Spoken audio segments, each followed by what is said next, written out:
마가복음 10장 28절에서 31절 말씀, 우리가 지금 온라인 예배 때문에 찬양대도 없고 곧바로 말씀을 나누게 되었습니다. 마가복음 10장 28절에서 31절 말씀을 중심으로 하나님의 말씀을 나누고자 합니다. 우리가 읽은 말씀에 31절에 보면 먼저 된 자로서 나중되고 나중된 자로서 먼저 될 자가 많다라는 말씀이 있습니다. 먼저 된 자가 있고 나중된 자가 있다고 하는 거죠. 그러면 먼저 된 자는 누구고 나중된 자는 누군가? 먼저 된 자가 누군지를 찾으면 나중된 자는 찾기가 좀 쉽겠죠.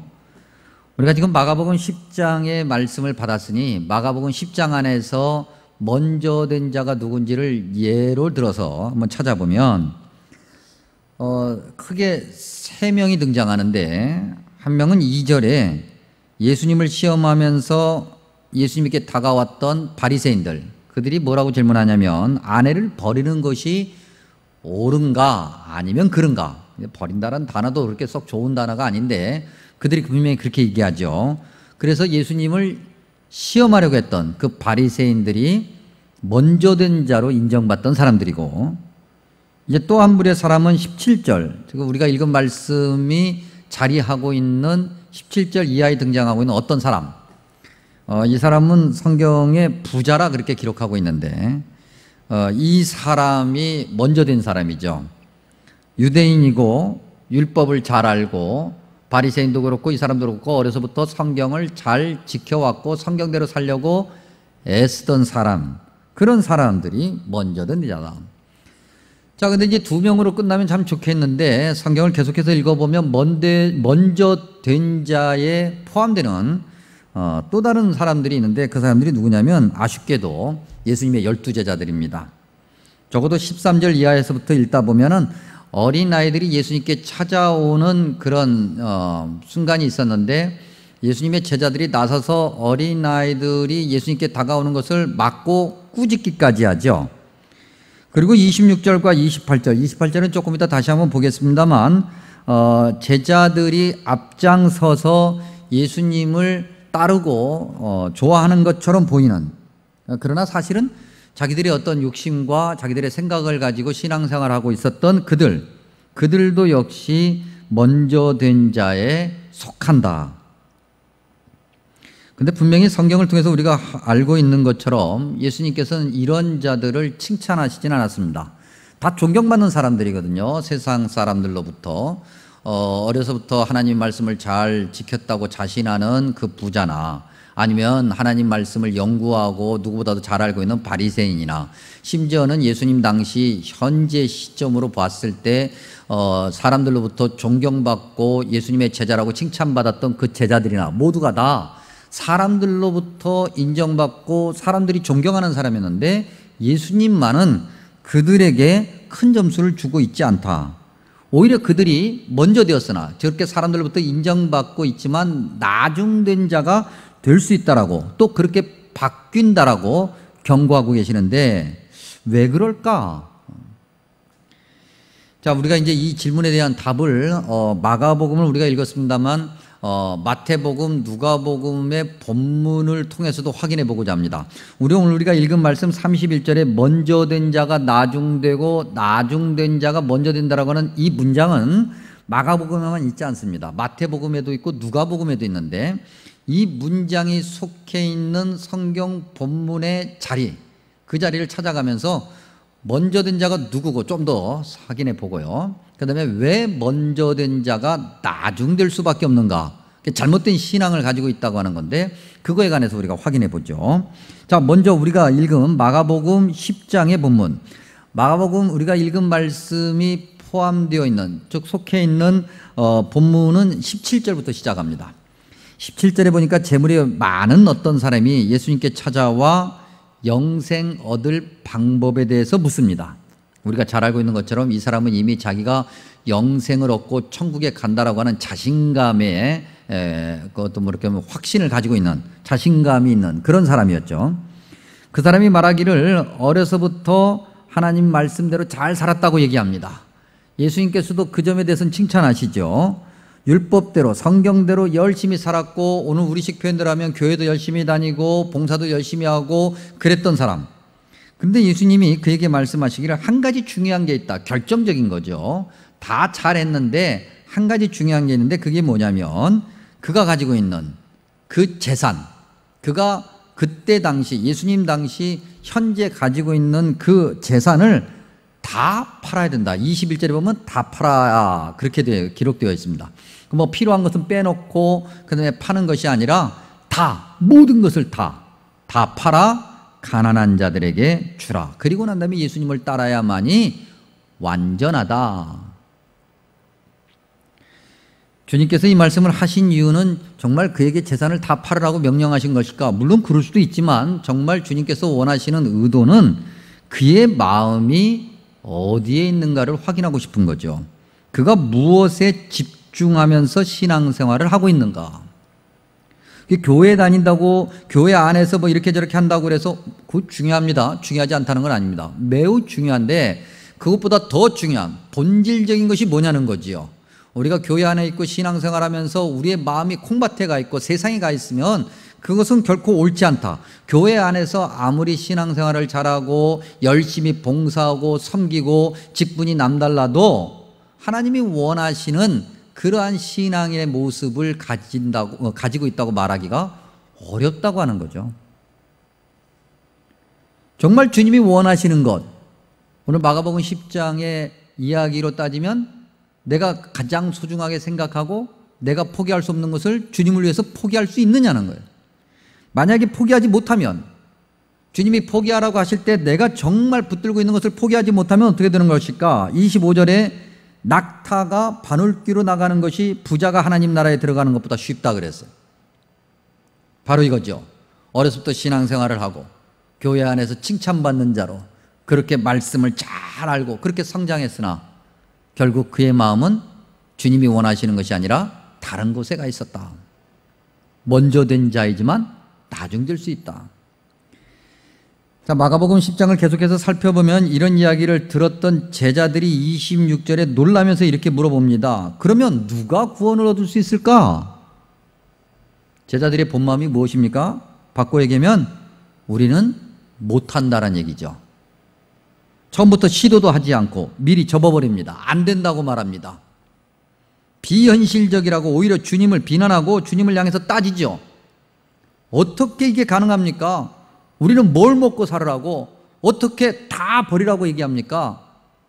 따지는 제자들도 역시 먼저 되었으나 나중될 수 있는 자다. 28절에 보면 요 틈새에 베드로가 어떻게 보면 자기의 어떤 정당성이라고 할까요? 자기의 어떤 의로움을 내세우려고 하는 그러한 시도를 우리가 볼 수 있는데, 베드로가 말하기를 28절에 우리가 모든 것을 버리고 주를 따르지 않았습니까? 라고 말합니다. 그러니까 우리가 다 버렸어요. 이제 더 이상 버릴 게 없어. 그러니 주님이 원하시는 그 자리까지 끝까지 갈 수 있다라고 자신하는 거죠. 그런데 어디 그렇습니까, 여러분? 우리가 이미 성경을 통해서 알고 있는 것처럼 그들이 주님을 만났을 때 배와 그물을 버렸을지는 모르겠으나 예수님을 따르면서 그들은 자기들의 욕망, 자기들의 욕심, 탐욕, 그걸 다시 주워 담지 않았어요? 먼저 된 자, 칭찬받는 자, 사람들이 인정하는 자, 그러나 결국은 꼴찌가 될 수밖에 없는, 자기 자신을 포기하지 못한 자로서 결국은 주님과 함께 할 수 없는 자가 바로 이런 사람들입니다.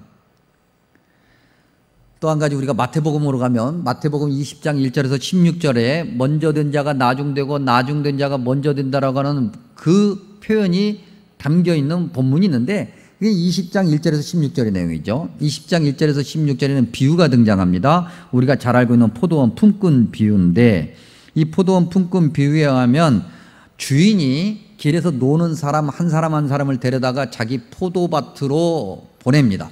일하라고 하는 거죠. 그리고 일당을 한 데나리온으로 주겠다. 9시에 길에 나가서 보니까 9시에 놀고 있는 사람이 있어서 9시에 만난 사람을 포도밭으로 보냅니다. 12시에 다시 나가서 보니까 12시에도 또 길에서 놀고 있는 다른 사람들이 있어서 그들도 역시 포도밭으로 보냅니다. 오후 3시에 나갔는데 오후 3시에도 여전히 놀고 있는 사람들이 있어서 그들도 역시 포도밭으로 보내고요. 오후 5시에 나갔는데 오후 5시에도 놀고 있는 사람이 있어서 그 사람들도 역시 포도밭으로 보내면서 약속하기를 한 데나리온을 일당으로 주겠다고 말합니다. 자, 이제 하루 일과가 다 맞춰졌습니다. 그리고 이제 9시에 들어간 사람, 12시에 들어간 사람, 3시에 들어간 사람, 5시에 들어간 사람 다 이제 줄을 서서 일당을 받기 시작합니다. 무슨 의도인지는 잘 모르겠지만 그 포도원 주인이 오후 5시에 들어간 사람부터 일당을 줍니다. 근데 그들에게 일당을 한 데나리온을 주죠. 그러면 이제 어떻게 생각하겠습니까? 보편적으로 사람들의 생각이라고 하는 것이 다 동일한 거니까 옛날이나 지금이나 오후 3시에 들어간 사람, 12시에 들어간 사람, 아침 9시에 들어간 사람들은 뭐라고 생각하겠어요? 한 데나리온을 오후 5시에 들어간 사람이 받았으니 그러면 적어도 나는 저 사람보다 훨씬 더 많은 일을 했으니까 한 데나리온 이상을 받겠지라고 기대하겠죠. 그런데 포도원 주인은 오후 3시에 들어간 사람이나 12시에 들어간 사람이나 심지어는 아침 9시에 들어간 사람이나 똑같이 한 데나리온을 줍니다. 불평이 생기기 시작하죠. 당연한 거죠. 9시에 들어간 사람, 12시에 들어간 사람, 3시에 들어간 사람, 가장 억울한 사람은 오전 9시에 들어간 사람이죠. 하루 종일 일했는데 오후 5시에 들어가서 달랑 1시간, 길어야 2시간 일하고 나온 사람하고 똑같은 품삯을 받는다고 하는 것은 불공평하다는 거죠. 주인을 향해서 따집니다. 말이 따지는 거지 사실은 주인 멱살을 잡고 흔드는 거나 마찬가지죠. 근데 이 비유를 주님께서 말씀하시고 난 다음에 먼저 된 자가 나중되고 나중된 자가 먼저 된다라고 하는 이 말씀을 하세요. 뭐 때문에 이 말씀을 하셨을까? 먼저 들어간 자, 먼저 인정받은 자의 문제점이 무엇인가를 지적하고 싶으신 거죠. 그들의 문제점이 뭡니까? 그들의 문제점의 첫 번째 것은 그들이 주인인 양, 자기의 기준으로 주인의 모든 생각과 의도와 뜻을 평가하고 그렇게 결론 내렸다는 데 문제가 있는 거예요. 여러분, 이 비유는 무엇을 얘기하는 겁니까? 포도원 주인은 하나님을 얘기하고요, 그 포도원 주인 밭에 들어간 일꾼들은 우리를 얘기하는 겁니다. 사람이 하나님이 하나님의 밭으로 불러주셨고 그 안에서 일하게끔 하셨으면 그것이 하나님의 은혜인데 그 은혜는 잊어버리고 남하고 비교하면서 남들보다 내가 더 많이 받아야 된다는 탐욕으로 자기를 채우면서 주님께서 내게 주신 은혜, 주님께서 나를 향하신 주님의 그 의도, 그런 것들은 무시하는 것. 먼저 인정받은 자 같았으나 나중되고 먼저 인정받은 자였기 때문에 내가 감사를 고백하지 않았을 때 결국은 나중된다라고 하는 것을 이야기하죠. 사람이 아무리 뛰어나도 천지를 창조하신 창조주 하나님만 하겠습니까? 그저 우리는 우리의 유한함과 우리의 연약함과 탐욕과 이기심을 부끄러운 마음으로 고백해도 부족한데 천지를 창조하신 하나님의 뜻을 평가하고 판단하는 어리석음, 그것이 주님께서 지적하시고자 하시는 첫 번째 내용이고, 두 번째는 첫 번째 근과 연관되는 건데요, 마치 마가복음 부자가 재물을 버리지 못한 것처럼 오늘 마태복음 20장에 나타나고 있는 이 사람도 자기의 생각, 경험, 논리, 자기의 지혜를 버리지를 못하죠. 그리고 하나님을 믿는다고 말합니다. 몸은 교회 안에 있어요. 그런데 생각이, 온통 관심이 자기중심적이야. 주님이 원하시는 것이 무엇인가를 찾아야 되는데 그렇지 않아요. 그래서 자기의 생각이 다행히도, 다행이란 말이 어울릴지는 모르겠습니다만 다행히도 하나님의 뜻과 딱 맞으면 그 하나님은 꽤 괜찮은 하나님이고, 만약에 맞지 않으면 그 하나님은 문제가 있는 하나님이고 나는 문제가 없는데 하나님이 문제라고 이야기하는 그런 결과를 만들어내죠. 여러분, 이것은 무엇을 의미하는 겁니까? 하나님과 내가 거의 같은 급이라는 거예요. 하나님과 내가 한번 같이 해볼 수 있다고 하는 거죠. 동등한 자리에서 하나님과 견줘보려고 하는 그러한 인간의 탐욕을 얘기하고 있어요. 교회 안에 있으면서 먼저 된 자였으나 결국은 나중된다. 이들의 문제점 세 번째는 하나님의 은혜를 모른다고 하는 거죠. 하나님의 은혜를 들었으나 억지로 부인하는 거죠. 부정하는 거죠. 그저 자기의 뜻과 자기의 생각에 맞으면 그건 하나님의 은혜고 아니면 하나님의 은혜가 아닌 거예요. 너무나도 많은 하나님의 은혜를 받으면서 살아가고 있는데도 그 하나님의 은혜를 자기가 평가하고 자기가 만들어내는 어리석은 자, 하나님의 은혜가 그들 안에 없으니 사람과 사람 사이에서 배려와 이해심을 찾기는 거의 불가능하다. 먼저 된 자가 나중되는 이유를 마태복음 20장을 통해서 확인합니다. 세 번째는 누가복음 13장에 있습니다. 누가복음 13장 22절 이하에 보면 역시 먼저 된 자가 나중되고 나중된 자가 먼저 된다라고 하는 이 결론을 가지고 있는데, 누가복음 13장 이하에서 주님께서 말씀하시기를 뭐라고 말씀하시냐면 좁은 문으로 들어가라 말씀하십니다. 만약에 좁은 문으로 들어가지 않으면 아브라함, 이삭, 야곱, 믿음의 선조들이죠. 그리고 수많은 선지자, 그런 선지자들과는 다른 믿음을 가지고 있는 것이다. 우리는 여러분 좁은 길에 대해서 많이 들어서 알고 있습니다. 좁은 길이 뭡니까? 사람들이 피하는 길이죠. 힘들고 어렵고 아무도 하지 않으려고 하고 그 길을 가려고 하지 않고, 만약에 그 길을 가면 몸이 힘들고 마음이 상하게 되고 자존심이 무너지고 심지어는 욕을 먹게 되고 때로는 목숨의 위협을 당하기도 하는 그 길, 그 길을 가라고 주님이 말씀하세요. 그래서 많은 그리스도인들이 교회 안에서 이 길에 관해서 수없이 듣고 있기 때문에 이 길을 잘 알고 있어요. 머리로만 알고 있는 게 문제죠. 입으로는 좁은 길을 외치면서도 실상은 넓은 길을 가려고 애쓰는 그러한 현대 교회의 모습을 우리는 보게 됩니다. 최근에 이런 어떤 교회에 입으로는 좁은 길이라고 얘기하면서 사실은 좁은 길을 가지 않고, 그래서 세상이 교회를 향해서 손가락질하는 모습들을 보게 되는데, 하나의 한두 가지만 예를 들면, 어떤 이가 말하기를 이 길은 고난의 길이고 십자가의 길이고 아무나 갈 수 없는 길이라고 그렇게 얘기하면서 말하기를, 아무나 갈 수 없기 때문에 어떤 한 사람이 가야 되는데 그 사람은 바로 자기 아들이라는 거죠. 그런데 그 길은요, 누가 봐도 크고도 큰 길이고 누가 봐도 크고도 큰 자리, 누구 앞에서도 큰 소리를 낼 수 있는 위치고, 아무리 생각해도 세상 모두가 안타깝다고 생각하고 불쌍하다고 생각하고 짠하게 바라보는 그런 길이 아니에요. 자기만 홀로 십자가를 지는 길이고 자기만 홀로 고난의 길을 간다고 생각하지, 아무도 그렇게 생각하지 않는 그 길, 입으로는 좁은 길이고 십자가의 길이고 고난의 길이라고 말을 하는데 실상은 그렇지 않는 모습을 오늘 교회가 가지고 있죠. 또 어떤 이는 지금 이 시대에, 이 어려운 시대에 자기만이 옳은 소리를 낸다고 말하는 이들도 있어요. 자기만이 광야에 외치는 소리고 자기를 따라야만 교회가 살고 나라가 살고 민족이 산다고 얘기해요.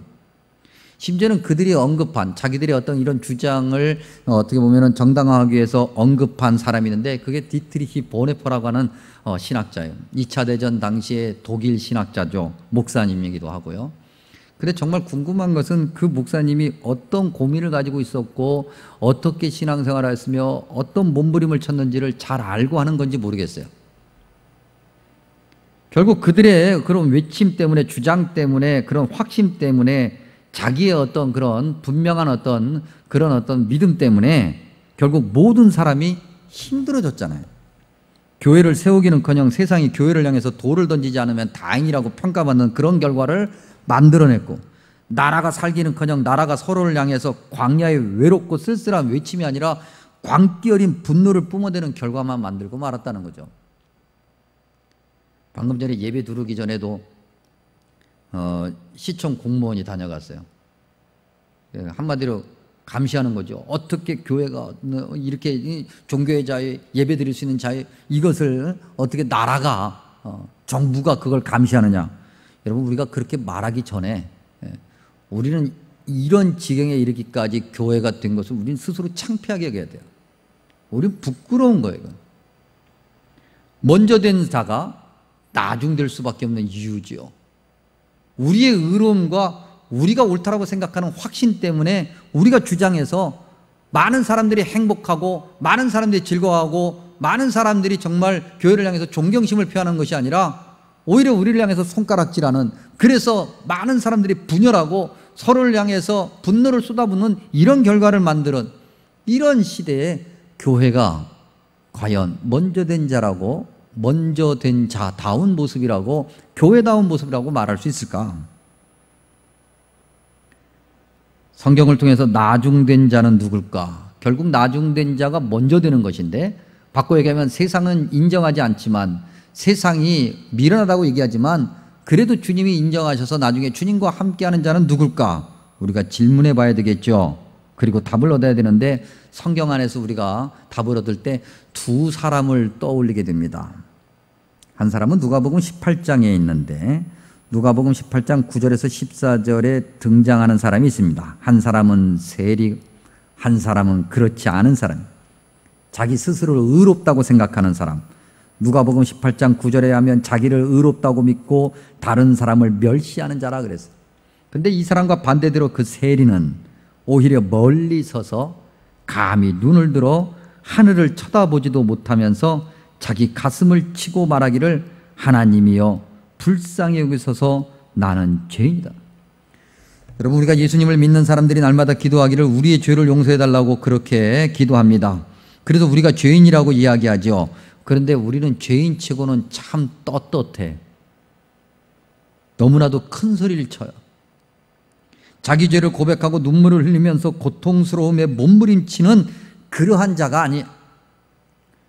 정말 나중된 자, 주님이 인정하시는 자는 바로 이런 자라는 거죠. 자기의 죄를 정말로 고백하면서 부끄러워 고개도 들 수 없는, 그래서 한쪽 구석에서 그저 그냥 작은 소리로 내가 죄인입니다라고 무릎을 꿇는 그러한 사람을 주님이 오늘 이 시대에 찾고 있다. 또 한 사람, 마가복음 12장 41절에서 44절에 나타나는 사람입니다.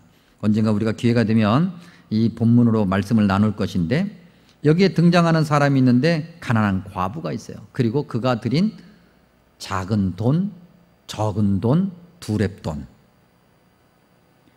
반대되는 사람이 등장을 하죠. 부자인 것이 분명합니다. 그 사람이 등장하자마자 많은 사람이 웅성거리며 쳐다봤을 것이 분명하고요.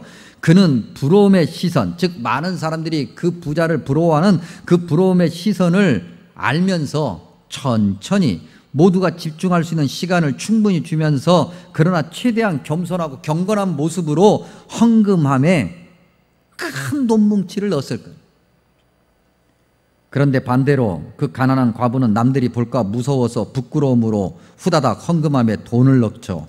그것도 적은 돈이기 때문에, 동전 2개이기 때문에 소리가 날까 봐 무서워서 최대한 깊숙이 넣으려고 애쓰는 그 가난한 과부. 그러나 주님께서 뭐라고 평가하십니까? 그 부자는 많은 것 중에 작은 것. 그러나 그 과부는 그가 가지고 있는 전부를 드렸다 그랬어요. 주님의 은혜에 감사해서 주님 앞에 무릎을 꿇고 정말 감사를 고백하면서 드린 거죠. 지금 이 시대에 교회가 가져야 될 모습이 무엇인가를 다시 한번 생각해 봅니다. 모르겠습니다, 여러분. 무엇이 옳은지 무엇이 그른지 잘 모르겠다 싶을 때가 너무나도 많이 있습니다. 이야기를 들어보면 이야기가 옳은 것 같고, 저 이야기를 들어보면 저 이야기가 옳은 것 같아요.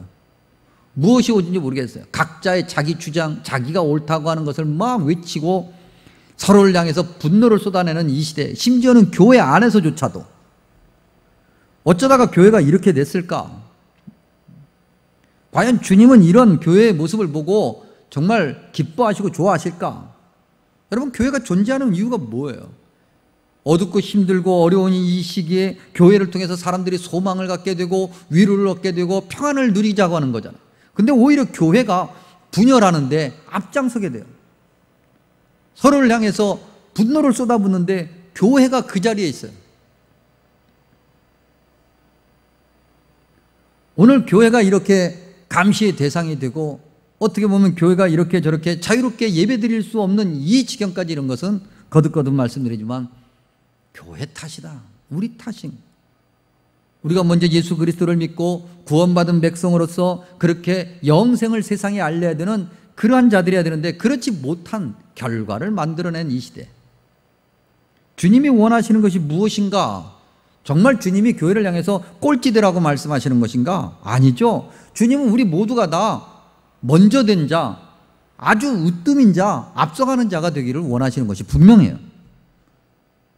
그러나 세상의 기준으로 앞서가는 자가 아니라 내가 옳다라고 주장하고 다 나를 따라야만이 제대로 된다라고 그렇게 악을 쓰는 그런 소리가 아니라 주님이 원하시는 모습으로 먼저 되어야 되는 거죠. 그렇게 먼저 된 자면, 그렇게 구원을 받은 자면 그렇게 교회로 세움받은 자면 교회다워야 돼요. 먼저 된 자다워야 된다고 하는 거예요. 여러분, 오늘 우리가 읽은 말씀 마가복음 10장 29절에 하면은 먼저 된 자는, 즉 영생을 소유하고 예수님을 믿고 구원받은 자는 주님을 위해서, 복음을 위해서 살아야 된다 그랬어요. 주님을 위해서, 복음을 위해서 사는 자는 이 세상의 모든 것을 버릴 수 있어야 되는 거예요. 그것이 유형이든 무형이든, 심지어는 내가 가지고 있는 그 어떤 신념이든 그 무엇이든 말이죠. 주님의 영광이 가려워지면, 복음을 전하는 길이 막혀지면은 우리는 그걸 버릴 수 있어야 돼요. 우리가 연약해서 잘못해서 그렇게 간 길인데 결국 그것이 주님의 영광을 가리면 우리는 다시 돌아와야 돼요. 심지어는 성경을 계속 읽다 보면 박해라는 단어가 나와요.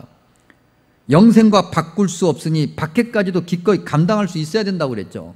박해라고 했어요, 여러분. 지금 가지고 있는 재산 정도를 다 팔아서 버리는 그런 정도가 아니에요. 박해가 뭐예요, 여러분? 죽을 수도 있는 거잖아요. 우리가 주님을 위해서, 복음을 위해서 죽을 수 있어야 돼요. 우리가 죽음으로 그 누군가가 행복할 수 있어야 돼요. 우리가 죽음으로 그 누군가가 즐거워야 돼요. 우리가 죽음으로, 교회가 죽음으로 사람들이 행복해야 되는데 오히려 교회 때문에 힘들어져. 교회 때문에 사람들이 전부 다 불평과 불만으로 가득 차고 교회 때문에 오히려 불만을 쏟아내요. 오늘 21세기 대한민국 땅에서 신앙생활에서 박해를 받는다. 누가 박해를 받아요, 여러분? 우리가 어떤 박해를 받아요?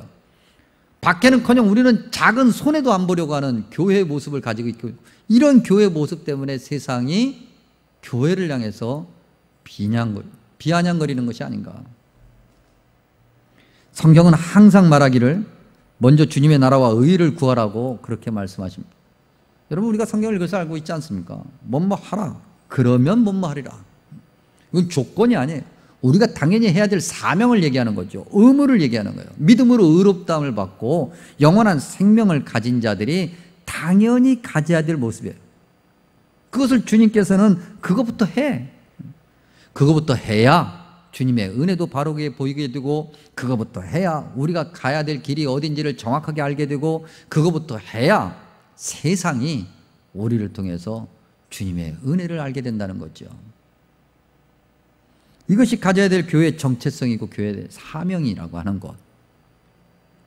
여러분, 우리가 지금 하나님의 은혜 가운데서 지금 중직자들을 선출하고 지금 그들을 안수해서 세워야 되는데 그러지 못하고 있어요.